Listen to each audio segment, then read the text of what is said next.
दोस्तों, स्वागत है आप सभी का हमारे चैनल पर। आज की मूवी का नाम है मालिक, जो कि आपको जरूर पसंद आएगी, इसीलिए आप वीडियो को लाइक करिए। हम शुरू करते हैं आज की इस कहानी को। तो फिल्म की शुरुआत में हम कई सारे पुलिस वालों को देखते हैं, जिन्होंने मालिक नाम के गैंगस्टर को घेरा हुआ था। तभी एक कांस्टेबल देखने जाता है कि मालिक जिंदा है या नहीं, लेकिन मालिक तो सारे पुलिस वालों पर फायरिंग कर देता है। यहीं पर सीन कट होता है और हम 2 साल पहले 1988 इलाहाबाद का सीन देखते हैं, जहाँ कई सारे ट्रकों को एक पुलिस वाला पकड़ लेता है, जो हाल ही में आया था। और ड्राइवर जब बताता है कि ये सारे ट्रक मालिक के हैं, तो पुलिस वाला सभी ड्राइवरों को खूब मारता है। फिर जब ये बात मालिक को पता चलती है, तो वो अपने खास आदमी बोदान को उस पुलिस वाले से मिलने के लिए भेजता है। जिसके बाद बोदान तो सीधा पुलिस वाले को मालिक के पास लेकर आता है, जो कि बहुत बड़ा गैंगस्टर था। ये देखकर पुलिस वाला मालिक के पैरों में गिरकर अपनी जान की भीख मांगता है कि वो उसे ना मारे, लेकिन मालिक कहता है कि अगर तुम्हें छोड़ दिया तो हमारा डर कम हो जाएगा, इसीलिए वो उसे बड़ी बेरहमी से मार डालता है। इसके बाद हम विधायक बलहार सिंह को देखते हैं, जो अपने चुनाव के लिए मीटिंग करने आया था। तभी उसके पास चंद्रशेखर नाम का एक आदमी आता है, जो कि बलहार के लिए मर्डर करने का काम करता था और वो मालिक का बहुत बड़ा दुश्मन था। यहाँ चंद्रशेखर बलहार से कहता भी है कि तुम्हें उस मालिक का कुछ करना होगा।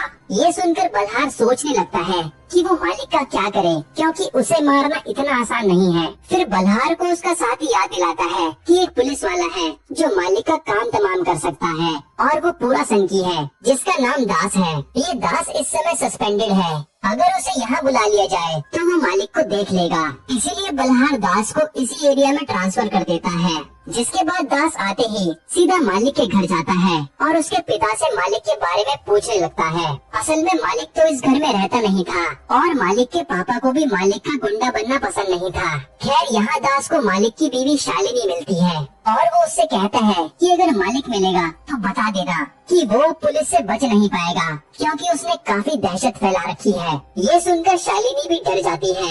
इसके बाद रात को शालिनी से मिलने मालिक आता है और शालिनी उससे कहती है कि तुम्हें सरेंडर कर देना चाहिए, वरना पुलिस वाले तुम्हारा एनकाउंटर कर देंगे। लेकिन मालिक उसकी बात नहीं मानता।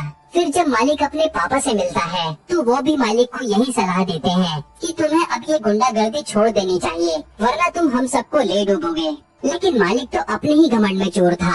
हालांकि मालिक को इस बात से काफी गुस्सा आया कि एक पुलिस वाला सीधा उसके घर में आकर परिवार को धमकी देकर चला गया। इसीलिए वो अगले दिन सीधा दास के पोते को किडनैप कर लेता है, और ये बात जैसे ही दास को पता चलती है तो उसके होश उड़ जाते हैं। हालांकि थोड़ी देर में दास के घर पर मालिक गैंग के साथ आता है और उसके पोते को लौटाते हुए कहता है कि इस बार तो मैं कुछ नहीं कर रहा हूँ, लेकिन आगे से मेरे घर पर कोई भी पुलिस वाला आया तो मैं उसके पूरे परिवार को खत्म कर दूंगा।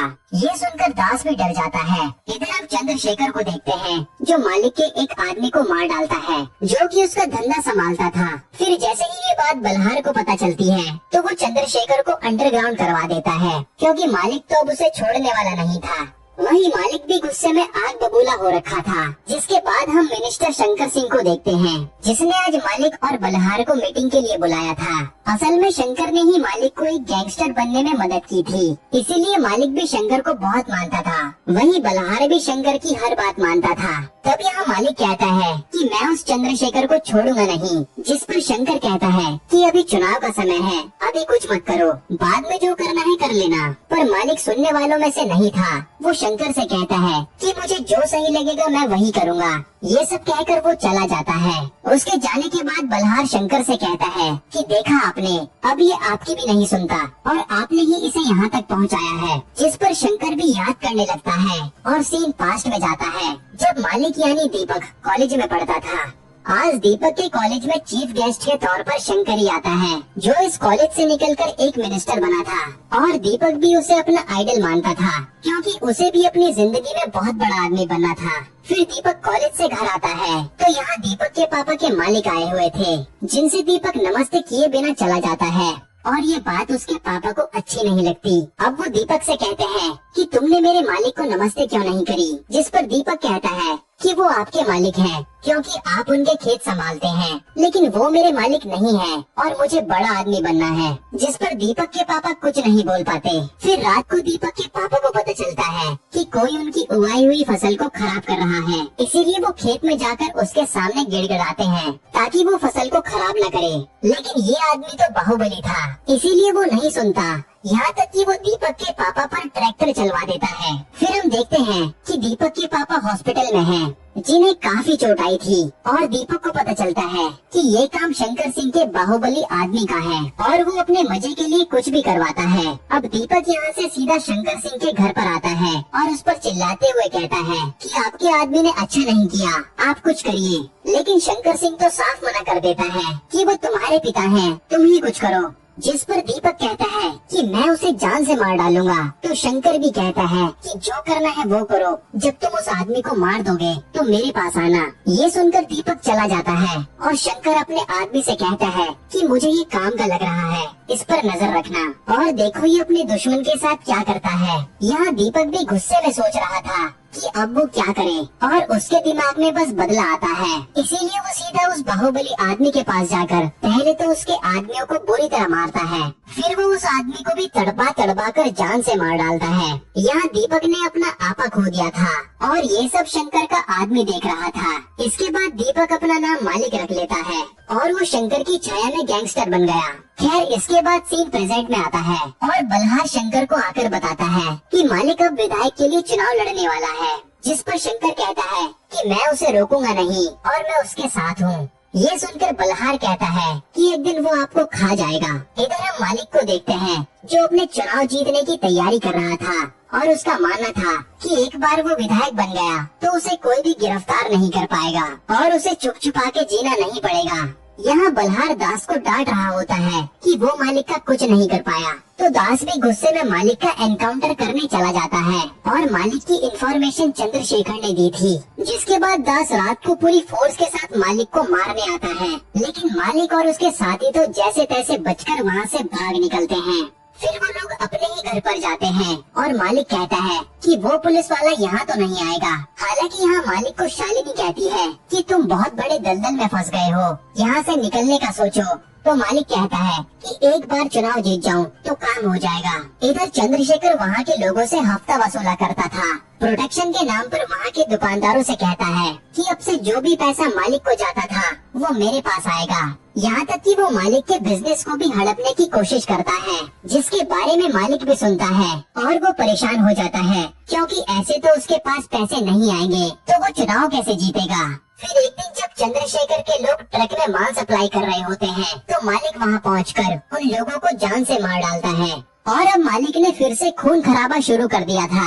जिसके बाद मालिक को शंकर मिलने के लिए बुलाता है कि चुनाव में सिर्फ 2 महीने रह गए हैं, इसीलिए खून खराबा अभी के लिए रोक दो। वो चंद्रशेखर से समझौता करने के लिए कहता है, लेकिन मालिक तो गुस्से में शंकर को ही डांट देता है कि मैं कोई समझौता नहीं करने वाला, क्योंकि उसे अब चंद्रशेखर से बदला लेना था। फिर मालिक के जाने के बाद शंकर बल्हार से कहता है कि ये मालिक तो सच में हाथ से निकल गया है, अब इसका मरना ही सही रहेगा। जिस पर ये लोग मालिक को मारने का प्लान बनाने लगते हैं, क्योंकि मालिक तो आसानी से नहीं मरेगा। फिर सबसे पहले ये लोग मालिक के उन अड्डों को बर्बाद करते हैं जहाँ से मालिक के पास पैसा आता था। साथ ही वो मालिक के आदमियों को चुन चुन कर मारने लगते हैं और जब ये बात मालिक को पता चलती है तो उसका खून खौल जाता है। इसीलिए वो अपने आदमियों के साथ जाकर सबसे पहले ऑटोमेटिक गन खरीदता है और बातों ही बातों में मालिक का खास बदौन कहता है कि ये काम मुझे बल्हार का तो नहीं लगता जो हमारे सारे धंधे बंद करवा दे। इस पर मालिक भी सोचने लगता है और उसे शंकर के बारे में याद आता है कि जरूर उसने ही ये सब करवाया होगा। इसीलिए वो सीधा सबसे पहले शंकर के घर जाकर उसके सारे आदमियों को मारता है। फिर वो शंकर को अपने हाथों से मारता है। एक तरह से मालिक अब पावर का भूखा हो चुका था। फिर शंकर को मारने के बाद मालिक अपने अड्डों पर आता है तो वहाँ शालिनी उससे मिलने आती है। वो कहती है कि मैं माँ बनने वाली हूँ, जो सुनकर मालिक बहुत खुश हो जाता है और वो शालिनी को लेकर कहीं घूमने निकल जाता है। फिर एक साथ समय बिताने के बाद शालिनी मालिक से कहती है कि तुम मुझसे एक वादा करो कि तुम हमारे बच्चे के लिए ये गलत काम छोड़ दोगे और तुम ऐसा करो, तुम सरेंडर कर दो ताकि कुछ साल बाद जब तुम जेल से आओ तो अपने बच्चे के साथ आराम से जिंदगी बिता सको। ये सुनकर मालिक भी इमोशनल हो जाता है और ये सारी बातें बदौन भी सुन रहा था। खैर इसके बाद मालिक कुछ सोचता है। वो शालिनी से कहता है कि मैं सरेंडर करने जा रहा हूँ, इसीलिए अपना ख्याल रखना। वो शालिनी को अपनी कार में घर भेज देता है, जिसके बाद वो बदौन से कहता है कि हम लोग अब सरेंडर करके आराम से रहेंगे। इसीलिए ये लोग सीधा कोर्ट में आकर सरेंडर करने लगते हैं। लेकिन जैसे ही मालिक साइन करने वाला था तो उसे ऐसी खबर मिलती है जिससे उसके होश उड़ जाते हैं। असल में कुछ लोगों ने मालिक की गाड़ी पर फायरिंग की थी, जिसमें शालिनी और उसका होने वाला बच्चा मारा गया। ये देखकर मालिक टूट जाता है और उसके मन में सिर्फ बदले की आग जल रही थी। इसीलिए वो सबसे पहले उन लोगों का पता करवाता है जिन्होंने गोली चलाई थी और वो उन्हें बेरहमी से मार डालता है। वही जब ये बात बल्हार को पता चलती है तो वो मालिक के डर से दास को कहता है कि कुछ ऐसी अफवाह फैलाओ जिससे गोली चलाने वाले का आरोप चंद्रशेखर पर आ जाए। और असल में ये हमला बल्हार ने ही करवाया था मालिक को मारने के लिए, लेकिन मालिक तो दूसरी गाड़ी से निकल गया था। जिसके बाद दास ऐसा ही करता है और मालिक को लगता है कि चंद्रशेखर ही हमला करने वाला था, इसीलिए वो उसे ढूंढकर तड़पाते हुए जान से मार डालता है। फिर बल्हार मालिक से मिलने के लिए उसके अड्डे पर आता है और वो कहता है कि मैं तो यहाँ दोस्ती का हाथ बढ़ाने आया हूँ और मेरा उस हमले में कोई लेना देना नहीं था। उसी समय वहाँ पुलिस के सायरन की आवाज आती है और बदौन कहता है कि ये जरूर पुलिस लेकर अपने साथ आया है, इसीलिए वो सबसे पहले बल्हार को जान से मार डालता है और ये लोग पुलिस से बचने के लिए भागने लगते हैं। हालांकि दास चुन चुन कर मालिक के आदमियों को मारे जा रहा था और अब केवल मालिक के साथ 3 लोग ही बचे थे, इसीलिए ये लोग खंडर में जाकर छुप जाते हैं और दास ने इन्हें बाहर से घेर लिया था। जिसके बाद बदौन ही मालिक के उन बचे हुए साथियों को मार डालता है। ये देखकर मालिक के होश उड़ जाते हैं और वो समझ जाता है कि ये पुलिस के साथ मिल चुका है। तब यहाँ बदौन और मालिक की लड़ाई होने लगती है, जिसमें बदौन पहले तो मालिक पर भारी पड़ रहा था और वो मालिक से कहता है कि तूने गैंग शुरू करके बस अपना फायदा देखा, लेकिन एक बार भी मेरे बारे में नहीं सोचा। मुझे तो बड़ा आदमी बनना है, इसीलिए मैं तेरे बाद अब इस शहर का विधायक बनूंगा। इसीलिए मैंने तेरे हाथों पहले शंकर को मरवाया, फिर खुद उस बल्हार को भी मार डाला और अब तुझे मारकर मेरा पत्ता साफ हो जाएगा।